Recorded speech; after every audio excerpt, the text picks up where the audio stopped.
విష్ణుమూర్తి యొక్క 10 గుళ్ళు దర్శనం చేసుకోవడం ఎంత విశేషమో ఈ యొక్క గుడికి వస్తే అంత విశేషం. వాళ్ళకి సెంటిమెంట్ ఏంటంటే సినిమా వాళ్ళకి ఇక్కడ ఒక షార్ట్ తీసినా చాలు సినిమా హిట్. పోయిన ప్రాణం తిరిగి వచ్చినట్ల డెడ్ అయిపోయిన మన ఛానల్ని సపోర్ట్ చేసి మంచిగా రీచ్ ఇస్తున్నందుకు అందరికీ థ్యాంక్ యూ. వీడియో స్టార్ట్ చేసే కంటే ముందు మీ అందరికి ఒక చిన్న రిక్వెస్ట్, ఫ్యూచర్లో మీరు ఎక్స్పెక్ట్ చేయనంత మంచి వీడియోస్ చేయడానికి నేను ట్రై చేస్తున్నా. ఈ సిరీస్ అయిపోగానే నెక్స్ట్ ఇంకొక పెద్ద సిరీస్కి ప్లాన్ చేస్తున్నా. కానీ మీరు ఎవరైనా సబ్స్క్రైబ్ చేసుకుని పోతే సబ్స్క్రైబ్ చేసుకోండి. సో లేట్ చేయకుండా వీడియో స్టార్ట్ చేద్దాం. Let's go.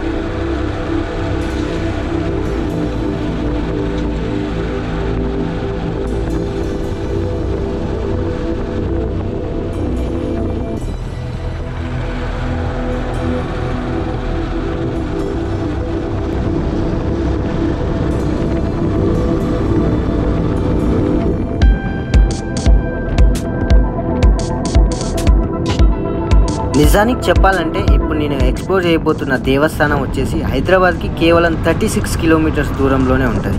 కానీ నేను ఈరోజు లేట్ అయింది. ఎందుకంటే దగ్గరలోనే ఉంది కదా వెళ్దాంలే అనుకున్నా, చూస్తుండగానే టైం అయిపోయింది. అటు ఇటు మొత్తానికి మనం వచ్చేసినాం ఇక్కడ ఎక్స్ప్లోర్ చేయబోతున్న దేవస్థానం దగ్గరికి. ఫుల్ డీటెయిల్స్ మొత్తం ముందు చెప్తా.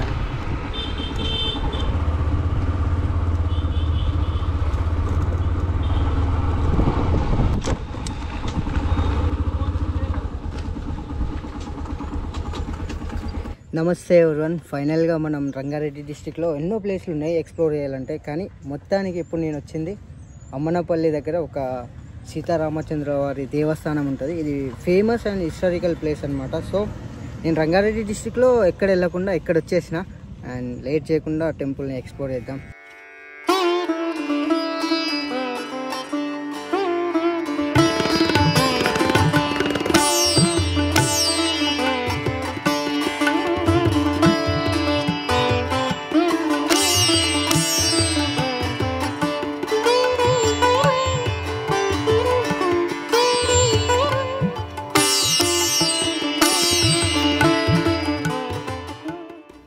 అమ్మపల్లిలోని శ్రీరామచంద్రులను మీరు దర్శనం చేసుకోవాలనుకుంటే శంషాబాద్కి 6 కిలోమీటర్స్ దూరంలో ఉంటుంది. హైదరాబాద్కి 36 కిలోమీటర్స్ దూరంలో శ్రీరామచంద్రుల దేవాలయం. చెప్పాలంటే ఈ టెంపుల్ సినిమా వాళ్ళకి బాగా ఫేమస్ అనమాట, ఫిలిం ఇండస్ట్రీకి. ఈ దేవాలయంలో సినిమా ఇండస్ట్రీ వాళ్ళు దగ్గర 400 సినిమాలకు పైగా షూటింగ్ చేశారు. అయితే ఒక సినిమా షూట్లో బాంబ్ బ్లాస్ట్ వల్ల గోపురానికి హాని జరగడంతో ఇక్కడ షూటింగ్ చేయడం ఆఫ్ చేశారు. ఈ దేవాలయాన్ని ఎవరు నిర్మించారని చరిత్రలోకి వెళ్ళినట్లయితే మనం 12వ శతాబ్ది కాలంలో వెంగి రాజులు ఈ దేవాలయాన్ని నిర్మించడం జరిగింది.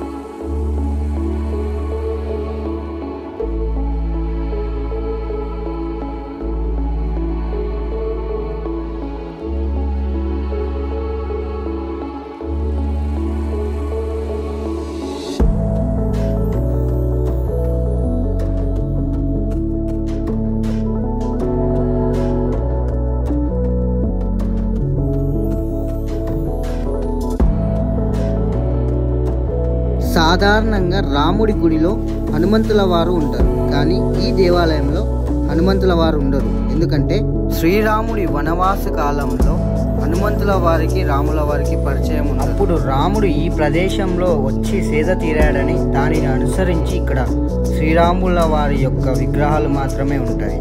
కానీ ఈ దేవాలయం నిర్మించిన 500 సంవత్సరాల తర్వాత హనుమంతుల వారిని ధ్వజస్తంభంలో ప్రతిష్టాపించడం జరిగింది. మీరు ఇప్పుడు ఈ ప్రదేశంలోని సౌండ్ని ఫీల్ అవ్వాలని నేను సౌండ్స్ యాడ్ చేయట్లేదు.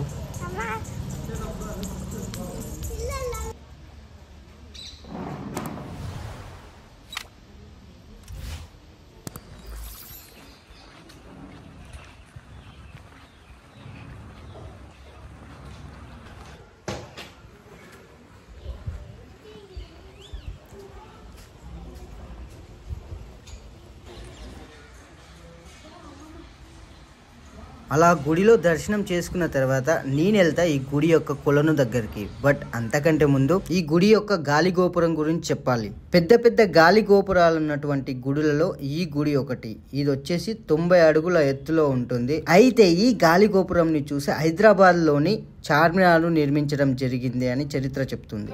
ఫ్రెండ్స్, మనం దేవాలయంని ఎక్స్ప్లోర్ చేసిన తర్వాత ఇప్పుడు కోనేరుకి వెళ్తున్నాం. వావ్, మస్తు ఉంది ఇక్కడ.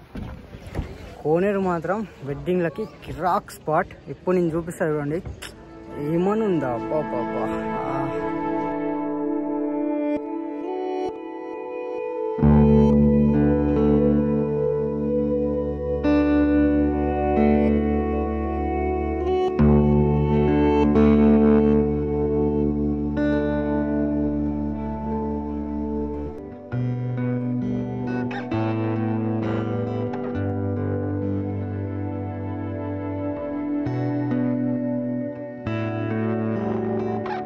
ఈ కోనేరులో 70% హిందూ వాస్తు శిల్పం ఉంటే 30% అఫ్ఘానీ వాస్తు శిల్పం ఉంటుంది. మీకు ఈ దేవాలయం, ఈ ప్రదేశం ఎలా అనిపించిందో నాకు తెలియదు, కాకపోతే నాకైతే చాలా అంటే చాలా బాగా నచ్చింది.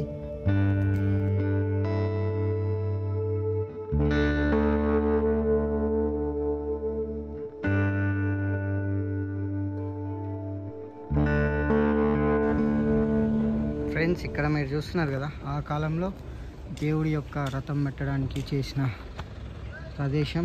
ఇక్కడ చూసుకుంటే కోనేరు ఉంటుంది. చాలా మంచి ప్లేస్ అనిపించింది నాకు. సౌండ్ అయితే బిల్కుల్ లేదు ఇక్కడ. సో ఇది రంగారెడ్డి డిస్ట్రిక్ట్ యొక్క వీడియో. ఈ వీడియో నచ్చితే తప్పకుండా లైక్, షేర్, కామెంట్ చేయండి. Thank you for watching. జై హింద్, జై తెలంగాణ. నెక్స్ట్ వీడియో మళ్ళీ కలుద్దాం. ఇక్కడ టెంపుల్ని నీట్గా చూపించడానికి పెళ్ళిళ్ళు జరుగుతాయి అన్నమాట. సో ఇక్కడ సెట్ వేసిండ్రు కాబట్టి నేను చూపించలేదు, కానీ మీకు ఫొటోస్ చూపిస్తా.